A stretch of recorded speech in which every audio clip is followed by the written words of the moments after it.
Shalom dan selamat pagi Ibu Bapak, saudara-saudara yang terkasih dimanapun Anda berada, seluruh warga gereja Toraja Jemaat Tangerang.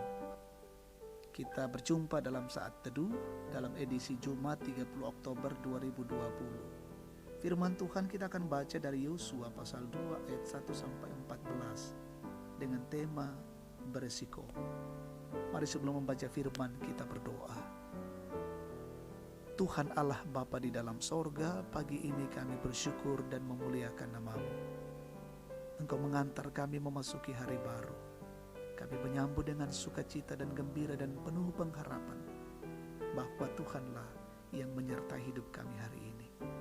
Kami akan membaca firman Tuhan sebagai pegangan dan pedoman kami dalam menjalani hidup hari ini.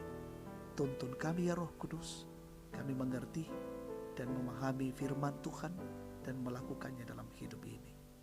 Bersabdalah Tuhan, kami siap mendengar. Dalam Kristus Yesus kami berdoa. Amin. Yosua pasal 2 ayat 1 sampai 14. Pengintai-pengintai di Yeriko.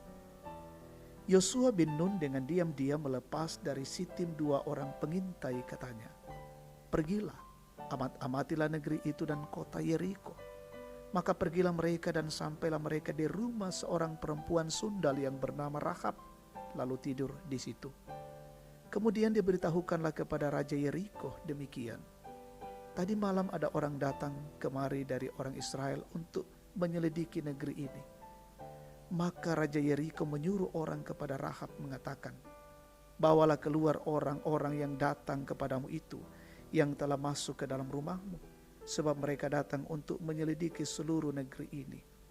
Tetapi perempuan itu telah membawa dan menyembunyikan kedua orang itu. Berkatalah ia, "Memang orang-orang itu telah datang kepadaku, tetapi aku tidak tahu dari mana mereka. Dan ketika pintu gerbang hendak ditutup menjelang malam, maka keluarlah orang-orang itu. Aku tidak tahu kemana orang-orang itu pergi. Segeralah kejar mereka, tentulah kamu dapat menyusul mereka."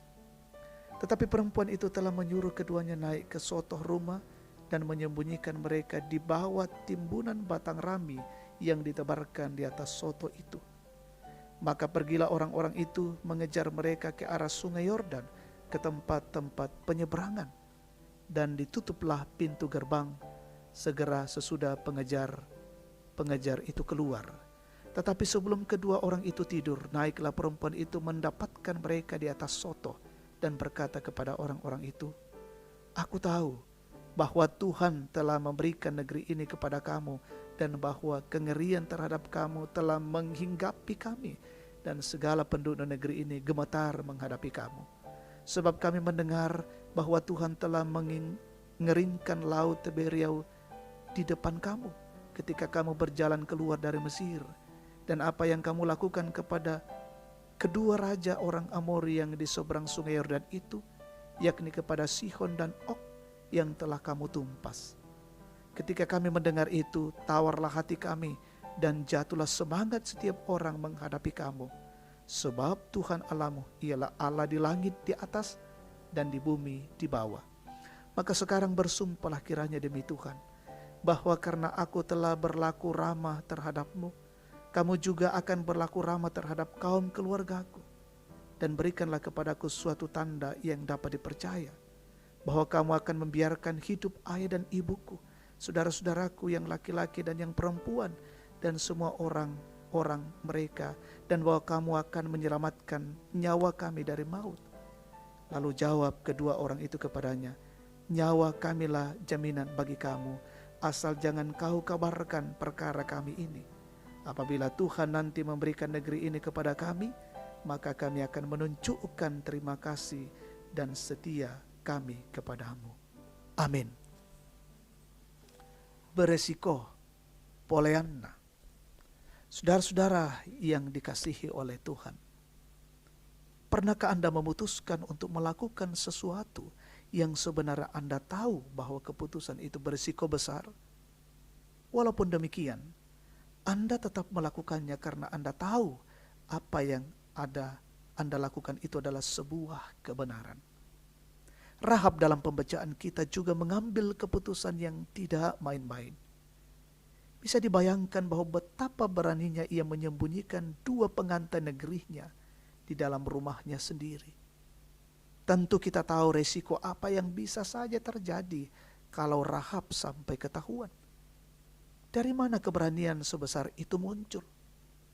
Pembacaan kita sesungguhnya dengan jelas menggambarkan bahwa pengalaman hiduplah yang membuat Rahab sedemikian berani.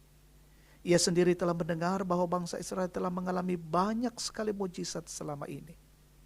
Mulai sejak bangsa Israel berangkat dari Mesir sampai di pinggir sungai Yordan. Ia mendengar secara langsung apa yang terjadi selama ini kepada bangsa Israel. Sehingga diam-diam ia pun mulai tertarik kepada siapa Tuhannya bangsa Israel. Hal inilah yang membuat Rahab begitu berani mengambil resiko dari keputusan untuk menyembunyikan 2 pengintai. Saudara-saudara yang Tuhan kasihi, seringkali dalam pelayanan yang kita kerjakan, sesungguhnya kita tahu ada resiko besar yang akan kita tanggung. Mungkin tidak disukai, difitnah, atau nyawa taruhannya. Kita bisa dikuatkan dari kisah Rahab bagaimana Tuhan sudah melindunginya. Rahab tentu sadar benar apa risiko dari keputusannya, tetapi ia tetap mengambil keputusan untuk melakukan. Ia yakin yang dilakukannya itu benar. Jika yang sedang engkau perjuangkan dalam pelayananmu saat ini adalah sesuatu yang benar dan sesuai dengan kehendak Tuhan, teruslah berjuang. Rahab dilindungi Tuhan. Tuhan pun pasti akan melindungimu. Amin. Kita bersyukur, kita berdoa. Kami menaikkan pujian dan syukur kepadamu Tuhan pada pagi ini atas kebenaran firman-Mu yang memberikan pengajaran-pengajaran yang sungguh luar biasa bagi kami. Bahwa Tuhan terus dan terus akan melindungi kami ketika kami melakukan apa yang benar, apa yang sesuai dengan kehendak Tuhan. Sekalipun di hadapan kami ada ancaman, ada tantangan, dan ada hambatan. Tapi kami yakin Tuhan akan menyertai langkah hidup kami. Terima kasih firman Tuhan menguatkan kami hari ini. Kami akan berjalan dalam perjalanan hidup kami hari ini. Tuhan berkati kami, lindungilah kami, lindungilah keluarga kami. Jauhkan dari setiap gangguan, halangan, rintangan. Kami bekerja, kami melayani, kami melaksanakan tugas dan tanggung jawab kami di dalam penyertaan kasih-Mu, ya Tuhan. Berkati saudara-saudara kami, adik-adik kami yang belajar sekolah dari rumah hari ini, kuliah dari rumah. Berkati mereka semua. Berkati jemaat-Mu yang dalam kondisi sakit, bergumul karena kondisi fisik lemah. Saudara-saudara kami di luar yang terpapar COVID-19, pulihkan dan sembuhkan mereka, ya Tuhan. Yang bersuka cita ditambahkan umur setahun lagi, merayakan ulang tahun mereka, Tuhan sempurnakan syukur mereka. Yang dalam kondisi berduka, Tuhan hiburkan. Yang menghadapi perkara-perkara hidup, pergumulan, kesulitan, Tuhan menopang mereka semua. Berkati kami berjalan dalam kehidupan kami hari ini. Berkati pemerintah kami hari ini menjalankan pemerintahan dengan baik. Tuhan jauhkan dari setiap gangguan-gangguan. Pejuang-pejuang garda terdepan hari ini juga Tuhan berkati. Bahkan kami yang berjuang menjaga dan melindungi diri dan keluarga kami, sehingga kami dijauhkan dari wabah COVID-19. Terima kasih Tuhan. Ini syukur dan doa kami bersama. Kami naikkan kepadamu di dalam nama Yesus, Tuhan dan Juru Selamat. Amin. Demikian saat teduh kita pagi ini. Tuhan memberkati.